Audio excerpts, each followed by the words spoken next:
Welcome to another deep dive. Another egg. Today we're going to be exploring pure persuasion. Ooh. It's a concept developed by Kenneth Burke You know him. in his book, Of course. A Rhetoric of Motives. Classic. Think of it as persuasion, not to get you to buy something, Right. but simply for its own sake. Interesting. Our guide for this dive Okay. is Dr. Bobby, the best assistant professor who never was. Oh, yeah. I love his lectures. He really brings Burke's ideas to life. He does. He does.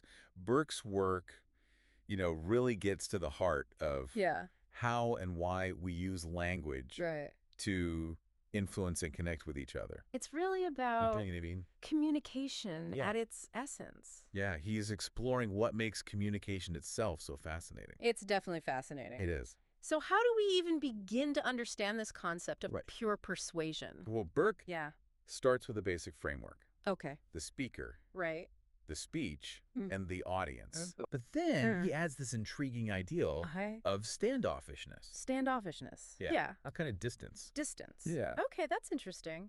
Yeah. It seems counterintuitive. Oh, yeah. Wouldn't you want to be closer to someone you're trying to persuade?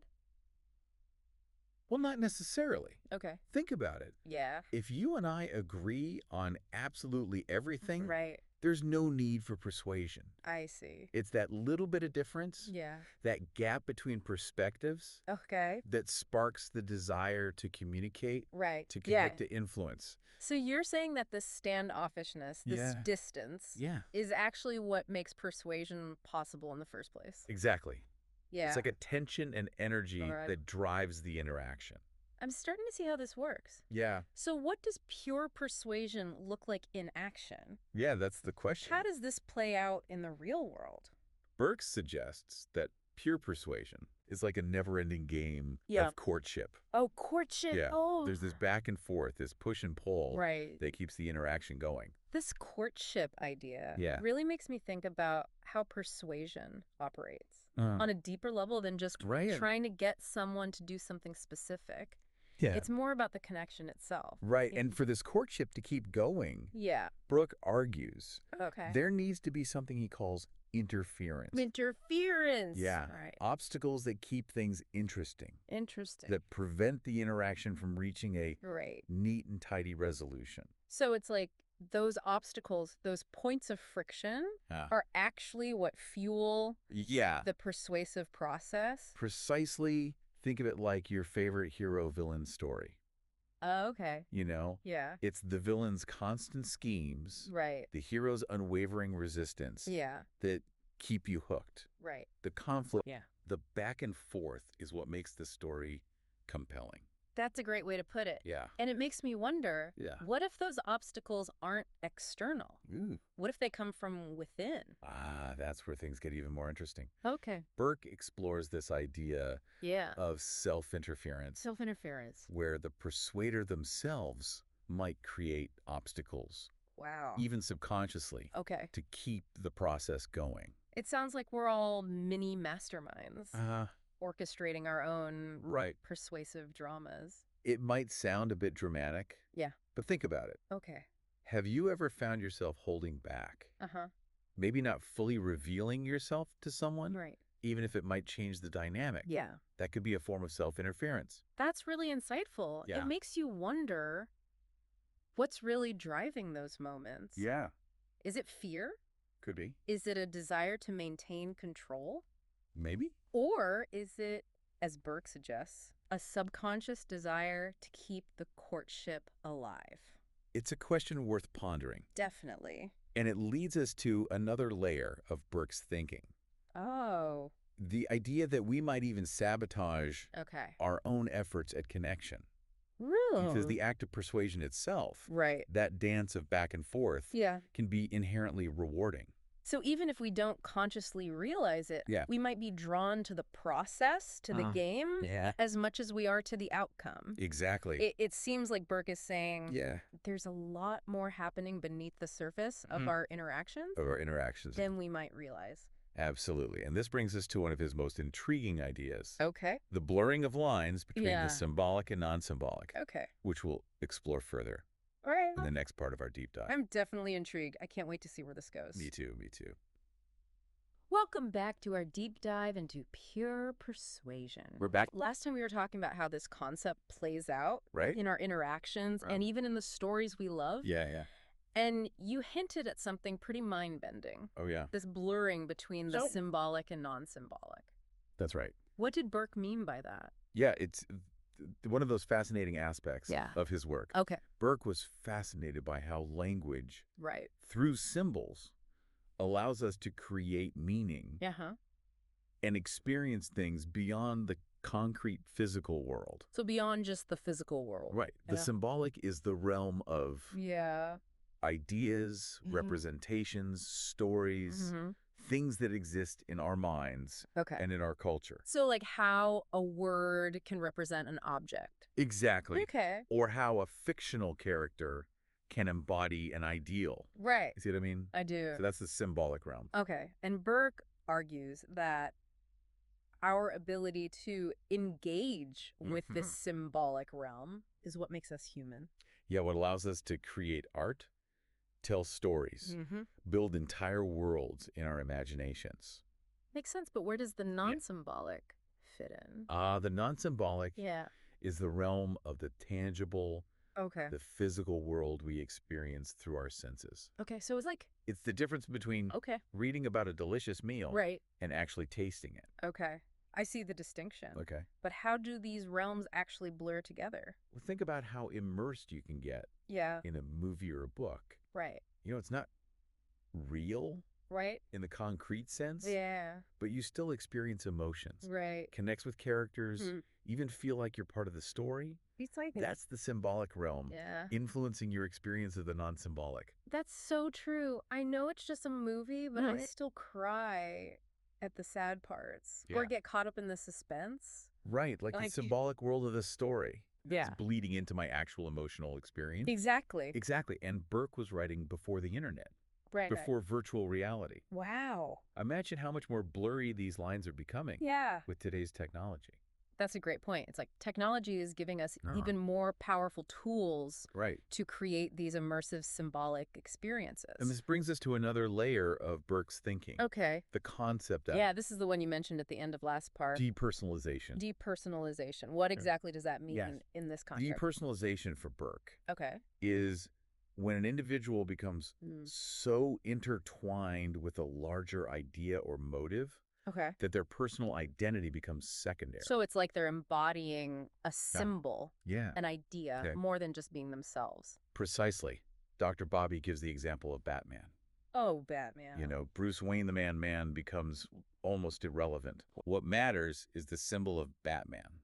Right. The Dark Knight. The Dark Knight. Yeah. The protector of Gotham. So in a way, Batman is depersonalized because he represents something bigger than himself. Exactly. And this ties into another one of Burke's ideas, social reverence. Social reverence.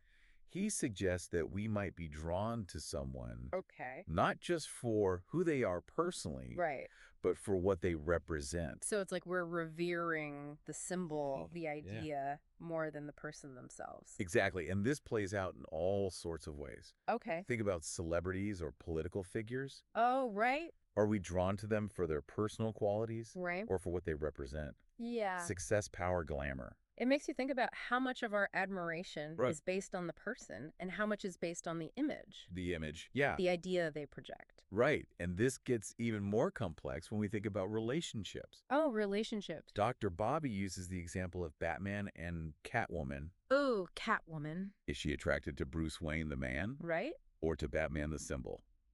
That is a good question. You know, I'd always wondered that it's such a... like a fascinating dynamic. Fascinating dynamic. Is she falling for the brooding vigilante? Yeah. The Dark Knight who fights for justice? Or is there something about Bruce Wayne himself that she connects with?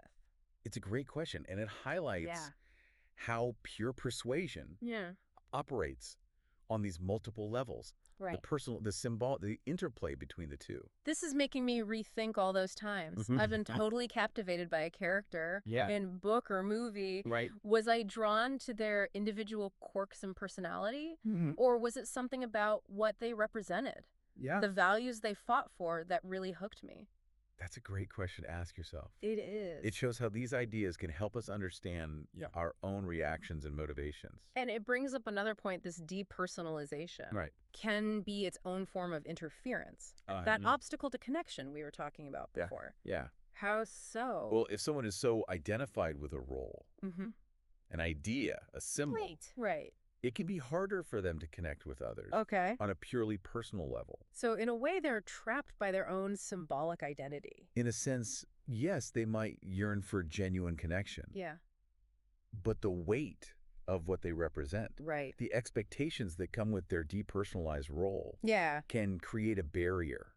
So they might. Think about celebrities who struggle with fame. Right. They might crave intimacy and authenticity, but their public persona, the symbol they've become, makes it difficult. It's like they're playing a role, even in their personal lives. Right. And this tension. Yeah, this struggle. This struggle between the personal and the impersonal is part of what makes these stories so compelling. Right. It speaks to something fundamental about the human condition. About the human condition.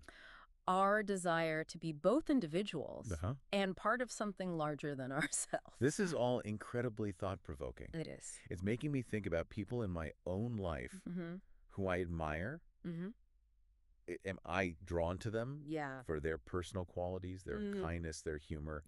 Or is it something else they represent? A certain ideal, a way of life that I find so appealing. That's the beauty of Burke's work. It encourages us to question our assumptions, to look beyond the surface, and to consider the complex interplay of motives, symbols, and persuasive forces that shape our experiences. So if we step back and look at the bigger picture, what does this whole idea of pure persuasion tell us? About ourselves. About ourselves. About the way we communicate and interact with the world. What's fascinating is that Burke doesn't see pure persuasion as inherently good or bad. Okay. It's simply a fundamental aspect of human communication. Okay. A force that can be used for both noble and nefarious ends. So it's like a tool, a powerful force that can be wielded in different ways? Exactly. And this brings us to the heart of what makes pure persuasion so relevant to our lives. Okay. It's not just about analyzing rhetoric or dissecting stories. It's about understanding the very fabric of how we connect with each other, how we influence and are influenced by the world around us. And this understanding can be incredibly empowering. Absolutely, it can. It can help us become more aware of the subtle ways we're being persuaded, the narratives that shape our beliefs, and the symbols that hold power over us. And it can also help us become more effective communicators. Oh, okay. More conscious of the impact our words and actions have on others. This deep dive has definitely given me a lot to think about. It's like I've gained a whole new lens through which to view the world. And that's exactly what we hope for. Burke's work is dense, challenging. But ultimately incredibly rewarding. Okay, so we've covered a lot of ground here. We've explored Burke's ideas of standoffishness, continuous courtship, interference, depersonalization, and social reverence. How do all these pieces fit together in the grand scheme of pure persuasion? What's remarkable is how Burke weaves these seemingly disparate concepts into a cohesive tapestry. A framework for understanding the very essence of human communication. So he's suggesting that persuasion at its core is an ongoing dance, a dynamic interplay of motives, symbols, and relationships. And this dance is happening all around us all the time. All the time. Whether we're aware of it or not. It's happening in our personal relationships, in the media we consume, in the political discourse that shapes our society. It's woven into the very fabric of our culture. Exactly. And by understanding the mechanics of this dance, by recognizing the subtle ways pure persuasion is at play, we can become more conscious, more discerning, more empowered participants in the ongoing conversation of human experience. And that's a powerful proposition. It is. It suggests that by delving into the complexities of rhetoric, by exploring the depths of human motivation, we can gain a deeper understanding, not just of how the world works, but of our own place within it. This has been a truly mind-expanding deep dive. It has. I feel like I've gained a whole new level of awareness about the power of language, the subtle ways we're constantly being persuaded, and the responsibility we have to use these tools wisely. And that's just the beginning. Yeah. Burke's work is a gift that keeps on giving. It does. The more you explore his ideas, the more connections you'll find, the more layers of meaning you'll uncover. Well, we've covered a lot of ground. We have. But there's still one final piece of Burke's puzzle we need to explore. Oh, okay. His intriguing suggestion that technology, especially in the realm of media, blurs the lines between the symbolic and the non-symbolic. And that's where we'll pick up in the final part of our deep dive into pure persuasion. Sounds good. Stay tuned for a fascinating exploration of how Burke's ideas shed light on our increasingly immersive and technologically mediated world. We're back for the final part of our deep dive. Back again. Into pure persuasion. The final part. With Kenneth Burke. Cool, Burke. And I have to say, my mind is already buzzing from all we've discussed. Right. But I'm particularly intrigued by something you brought up at the end of last part, Burke's ideas in the context of technology and media. It's a fascinating area to explore. Yeah. Burke, of course, was writing long before the internet. Right. Virtual reality and all the ways we experience media today. Yeah. But his ideas about the symbolic and the non-symbolic feel incredibly relevant now. That's what I was thinking. We're just talking about how engrossed we can get in a movie or a book. Right. But with today's technology, the lines between what's real and what's simulated are getting even blurrier. Exactly. Think about video games, for example. Oh, yeah. They've become so immersive, so visually stunning that players can feel like they're actually living in these virtual worlds. Wow. And they form deep emotional attachments to the characters and stories. It's true. I have friends who spend hours in these virtual worlds, building communities, going on quests, even experiencing virtual romances. Wow. It's amazing. But it also makes you wonder about the impact it has on our perceptions of reality. That's one of the big questions Burke's work raises. Okay. If our attraction to fantasy, to the symbolic, is so deeply ingrained, and technology is giving us ever more powerful ways to create and experience these simulated worlds. What does that mean for how we see the world? How we connect with others? How we make decisions? It's almost like technology is giving pure persuasion a whole new playing field. That's a great way to put it. Think about how social media, for example, uses algorithms to curate our feeds. Showing us content that's designed to keep us engaged. To keep us scrolling, exactly. It's true. It's so easy to get caught up. It is. In those carefully crafted feeds, those endless streams of images and opinions. You just keep scrolling and scrolling. Yeah. It definitely makes you more aware. It does. Of how pure persuasion is at work. Even in those seemingly casual online interactions. Absolutely. And this is where Burke's work becomes so valuable. It gives us a framework for understanding the forces at play, for recognizing the subtle ways we're being persuaded, even when we don't realize it. So it's not just about analyzing speeches or understanding political rhetoric anymore. No. It's about recognizing the persuasive power of all forms of communication, including those mediated by technology. Exactly. And this raises some really important questions. Okay. How do we become more discerning consumers of media?